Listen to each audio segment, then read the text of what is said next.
What if I told you that everything you have ever been taught about saving money is designed to make you fail? Think about it. Every piece of advice you have ever heard sounds like punishment. Stop buying coffee, cancel everything fun, never eat out again, live on rice and beans until you're 65. And then people wonder why 90% of budgets collapse within 3 months. Here's the truth nobody tells you. Saving money does not fail because people are weak. It fails because the method is broken. Today, I'm going to give you 7 rules that flip everything upside down. 7 rules that let you save serious money while still enjoying your coffee, your dinners, and your life. And I'll warn you now, rule number 5 is the one that changed everything for me personally, and rule number 7 is the one that almost nobody on this planet is talking about. So stay with me until the very end, because if you only hear half of these rules, you will only get half of the results.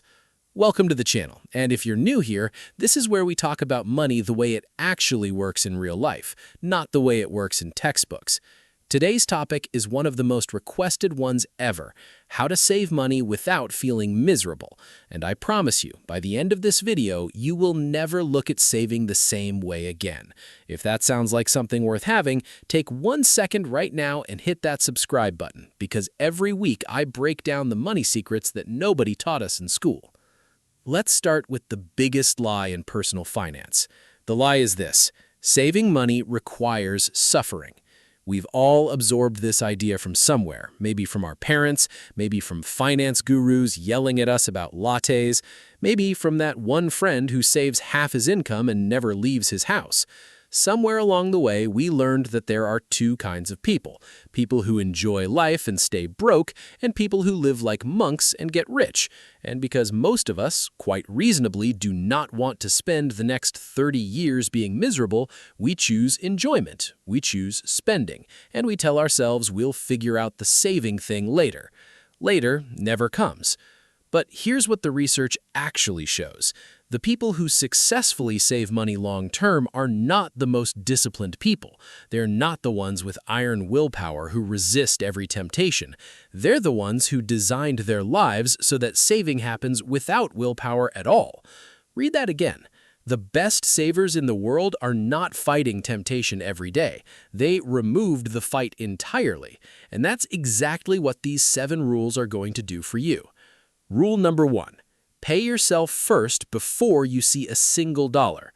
This is the foundation that everything else is built on. Here's what most people do. Money comes in, they pay the bills, they buy the groceries, they live their life. And at the end of the month, they plan to save whatever is left over. And what's left over? Nothing. There is never anything left over. Because money that sits in your account is money that gets spent. That is not a character flaw. That is human nature, and it applies to everyone, including me, including millionaires, including everyone watching this video. So the fix is simple and brutal in its effectiveness. The moment your income arrives, before you pay a single bill, before you buy a single thing, a fixed percentage automatically moves into a separate savings or investment account. Automatically is the key word. You do not transfer it manually, because manual means optional, and optional means it will not happen.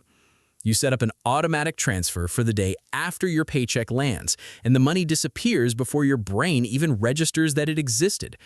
Start with 10% if you can. Start with 5% if 10 feels impossible. Start with 2% if 5 feels impossible. The percentage matters far less than the automation, because here is the magic. Within 2 months, you will completely stop noticing the money is gone. Your lifestyle will quietly adjust to what remains, and your savings will grow in the background like a plant you never have to water. You will have become a saver without ever feeling like you were saving. That is the entire trick. Rule number 2. Budget for joy on purpose. This is the rule that sounds counterintuitive, and it is the reason most saving plans fail. When people decide to get serious about money, the first thing they do is eliminate everything enjoyable. No restaurants, no hobbies, no small treats, nothing. And for 2 or 3 weeks, it works. They feel disciplined and proud. And then one bad day happens, one stressful week, and the deprivation explodes into a spending binge that wipes out a month of progress. Then comes the guilt, then comes the giving up. Sound familiar? Here's what actually works. You build joy directly into your budget as a protected category, a guilt-free spending allowance every single month that you are allowed, even encouraged, to spend on whatever makes you happy.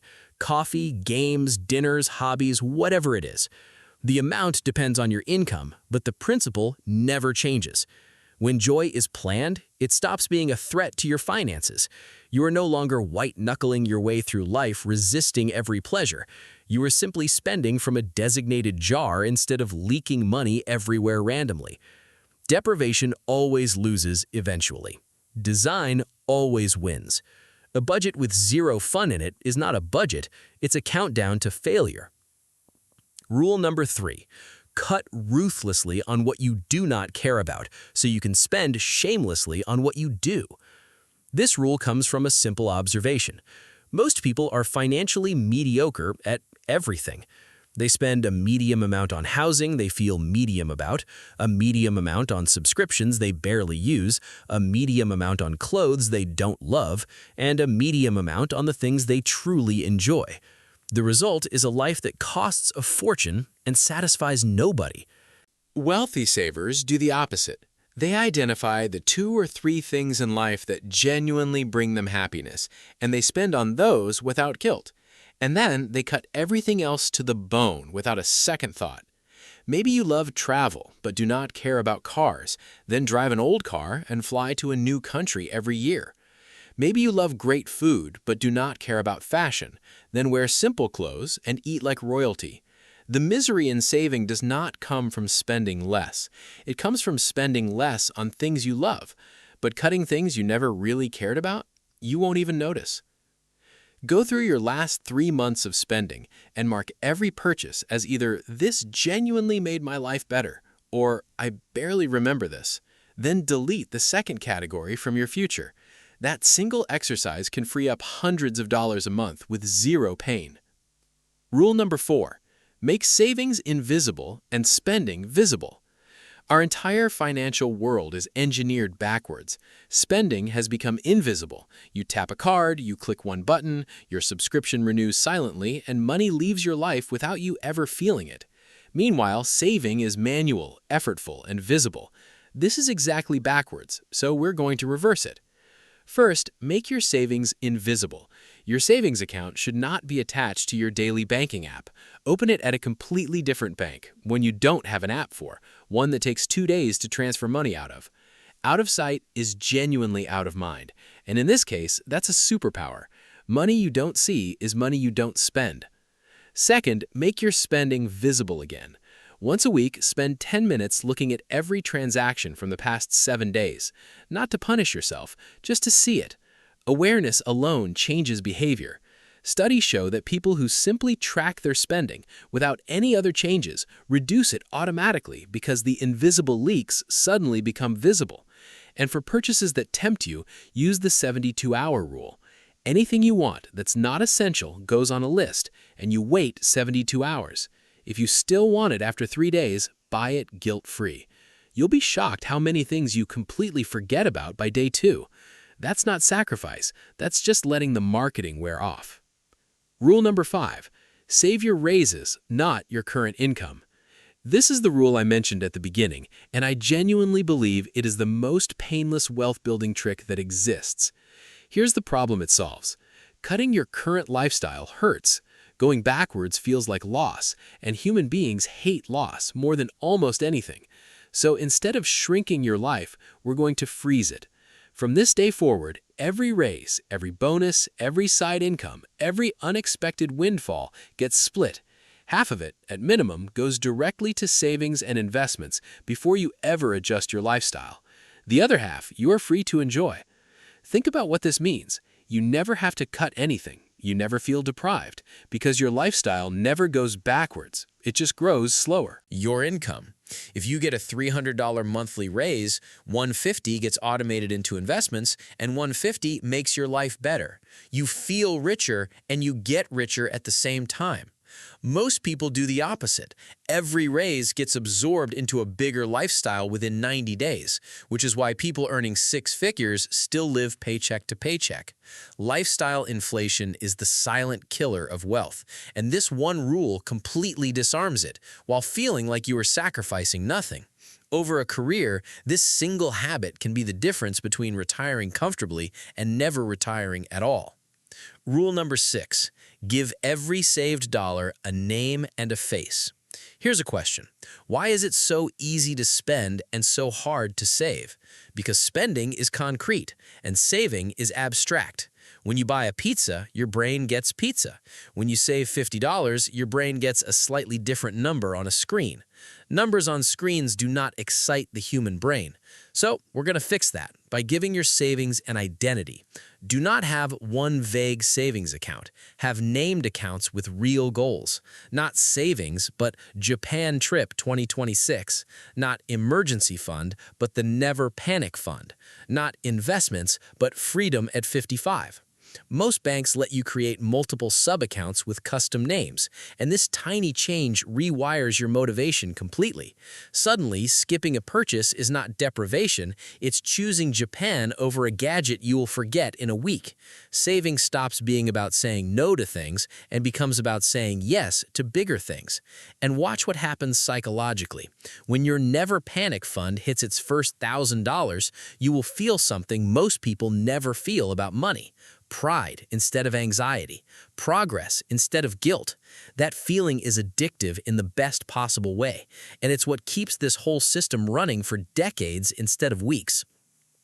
And now, rule number 7, the rule almost nobody talks about. Protect your savings from your own future emergencies by expecting them. Here's the pattern that destroys almost every saver on earth.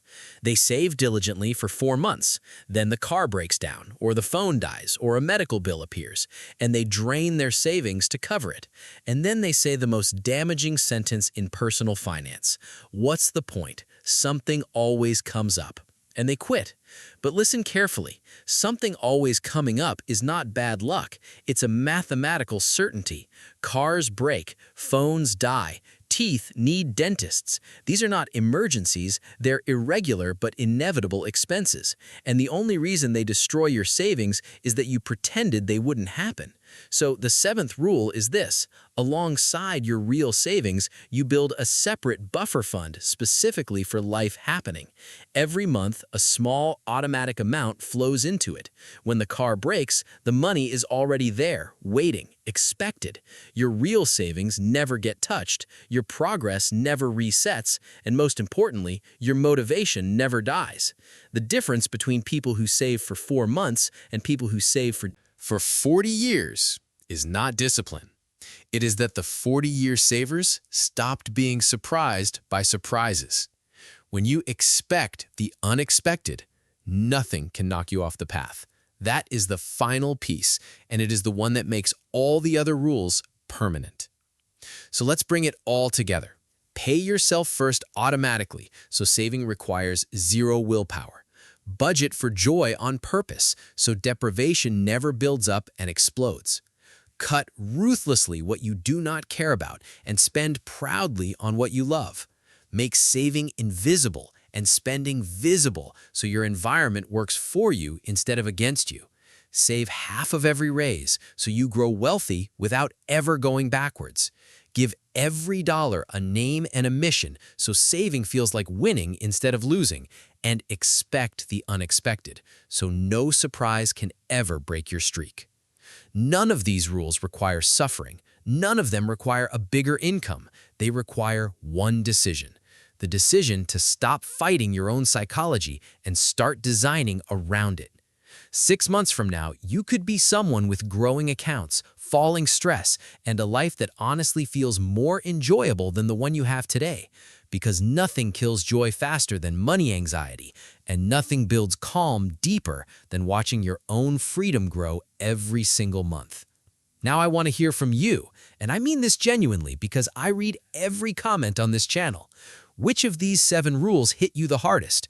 Which one are you going to start with this week? And be honest, which money-saving advice have you tried before that made you absolutely miserable? Drop it all in the comments below, because your experience might be exactly what another viewer needs to read today. And I will be down there replying to as many of you as I can. I am waiting for your comments.